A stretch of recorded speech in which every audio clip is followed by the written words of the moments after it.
Welcome to the Love Personal Growth Podcast. I am your host, Jessica LaMarre. Love Personal Growth is your go-to for embodied healing and spirituality in life, business, and relationships. And today we're going to talk about releasing resistance. All right, so many times in life we are asked to do things that we don't want to do, or the universe brings into our life things that we need to do that, again, we have resistance to. So the first question that we typically have is, how do I know if this is something that I need to do as part of my spiritual journey, or if this is something that's being brought into my life for me to set a boundary with? That's a big question, right? And we all have experienced this, whether this is in relationships, whether this is in business, whether this is in life, in travel, in motherhood. Where is it that I'm meant to set boundaries? And where is it that I am meant to proceed forward and work through this because it's part of my mission, my journey, and this soul and this life? So what I will say is that why can't it be both? Why can't we learn how to set boundaries while also working through our own challenges in relationships and in business? And this is the key to releasing resistance. We must let go that it has to be one way or another, because that's false. That's not true. That's black and white thinking that keeps you stuck. There's a Dankini, and she always offers us a third way. There is the analytical mind, if you will, and the intuitive mind. And they're both equally valuable. And right in the center of this infinity symbol, right in the center is the union of them. It is where they come together, and that's where the heart is. That's the third way. That's the path forward. That's how you're being called. That's what you're being called to do. In order to do that, you must be able to meld or to merge the analytical self with the intuitive self. What comes to the forefront here is that when we meditate, there is a connection between our left brain and our right brain. And as we meditate, this connection grows stronger, and so we're more easily able and adept to connect between the intuitive self and the analytical self, so that we could come into the one self.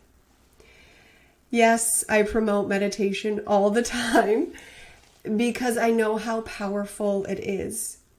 And here is why, one of the many, many reasons why I believe meditation is so powerful. It reminds us that no effort is required. Let that sink in. Let that be uncomfortable inside of you. The resistance is showing up because you are using your effort to resist. What if you were to slow down, to sit back, to sit in, to go within, and uncover that inside of you is something greater than you could ever imagine, and that within here is the nothing and the everything. It is where all of your inspiring ideas come from. So let's give an example. Let's say in business, you want to create a new program. You know you need to create a new program, but you can't quite grasp what it is exactly that you want to create. So in this, what comes through for this new program, you are literally resisting life by thinking that you have to control it and that you have to go do it. That is an outward motion. And what you're trying to do is an inward motion. You're trying to bring the thoughts to you. How can you do that if you're pushing it away? Invite it in, let it play. And this is why, again, I find meditation so valuable, so important, because it gives us the time and the space and the place to just be. As you know, if you've ever listened to Eckhart Tolle, with The Power of Now, he always talks about the present moment. So does Michael Singer, so do many, many, many metaphysical teachers. the importance and the power of being in the present moment. Because the present moment is where everything stems from. It's where creation stems from, curiosity stems from, insight stems from, wisdom stems from, knowledge stems from. It is within that present moment that creativity stems from. Everything exists within the present moment. But if you're doing everything you can to resist the present moment, then you will not be getting the insights that you want. Well, you can, but it'll take you a longer time and much more effort. It's time to stop resisting. It's time to stop pushing. You don't have to push anymore. You don't have to work so dang hard. I know. How am I going to get things done? I get it. But I promise you, once you start to shift your belief systems around effort and around receiving, around worthiness, and just being in you, and realize that everything you do is a direct reflection of the relationship with yourself, then you will be set free. Ideas will flow and knowings will happen. Another big thing that people get stuck on is their purpose. And again, we must allow our purpose to flow through us. So for me, my purpose is and always has been empowering women. Now, we can get really caught up on how to do this. But again, that's when we're resisting life. And life isn't asking us to resist it. We're the only ones resisting it. Life is asking us to flow through it and with it. To become and come into energetic alignment with what it is that we desire or that we know we can have or bring forth. So with purpose, many people, including myself, by the way, I always wanted to know, well, what's my purpose? What's my purpose? What have I been sent here for? What does my soul want? And as I've done the work and gone through and done, I'm an intuitive guide, so I have a little bit of an advantage there, but guess what? We all have those abilities.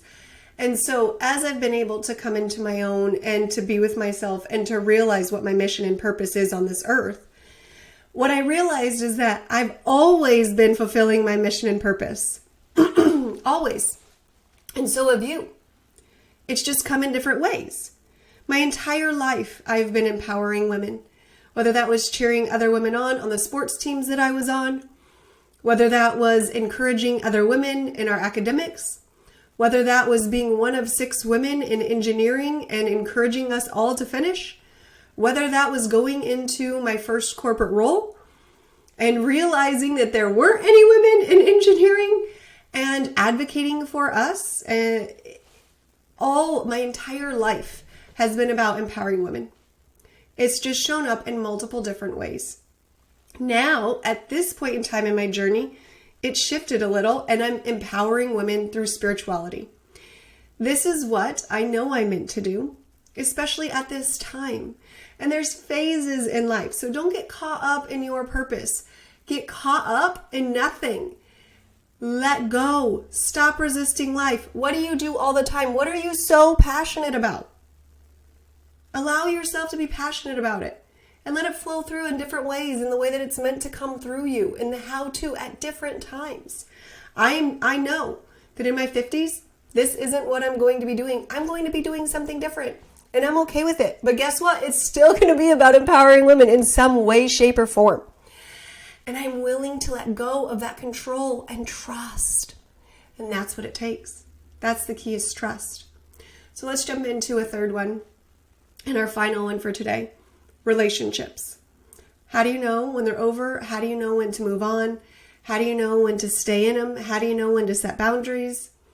These are all questions in which we've asked ourselves over all types of relationships, not just romantic relationships, but relationships with family and relationships with friends, relationships with coworkers. And here's what I know. You already know. You already know. I'm not telling you anything that you don't know in this moment about the struggle that you're having in your relationship. You just may not want to admit it. You just may not want to go forward with what you know, but you already know. And it's okay to be scared. It's okay to take your time. It's okay to ask for help. All of those things are okay, especially the asking for help part. That's actually imperative. But here's the situation that we find ourselves in. When we don't know, or when we think we don't know, when we convince ourselves that we don't know, we stay stuck. And that's not what you want. You don't want to stay stuck. You want to move forward. You want to fulfill your life's mission and purpose here on earth.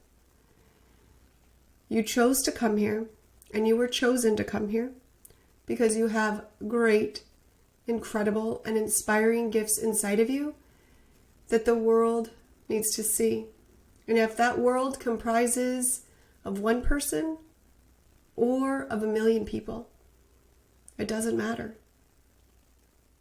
You have come here to share that gift. So, my invitation to you is to stop resisting. And how do you do that? Start meditating. Start building that connection between your left and right brain so that you can easily flow from the intuitive self to the analytical self, but most importantly, so that you can connect the two, come into harmony and union with both of them, and live out your life's mission and purpose. Thank you.